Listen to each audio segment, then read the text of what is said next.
લે ભાઈ. પેલા રિક્ષા વાળા કોઈ ઊભા નથી રહેતા ને મારે આમ આગળ જવું થોડે ખુદી બિહાર તો જાવ ને ભાઈ. 200 રૂપિયા થાય ભાઈ. કાંઈ વાંધો નહીં 200 આપી દે ભાઈ. ભાઈ થોડીક વાર ઉભા રહ્યો હું આવું. પણ પૈસા દેતો જા ભાઈ. મારા ભાઈ પાસેથી લેતો હું પૈસા. લેતો જા. બોલો ને ભાઈ. પેલા 2 ચોકલેટના પેકેટ આપી દો ને ડેરે મિલ્કના. ભાઈ હું લઈ જાઉં. મારો ભાઈ જો અહીંયા બેઠો ને એમણે આવીને પૈસા આપે હો. હા વાંધો નહીં.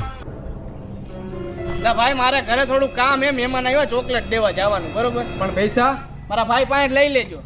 કઈ નહીં હો. હા વાંધો નહીં. ભાઈ મારા પૈસા. ભાઈ તમારા ત્યાં 800 રૂપિયા. 800 રૂપિયા ને 200 રૂપિયા. તમે કોણ? હું એક્ટિવા વાળો. તો હું દુકાન વાળો. તો એ કોણ હતું? ઈ તમને બેને ચૂનો લગાવવા વાળો. આવા માણસો રહી છે અહીંયા.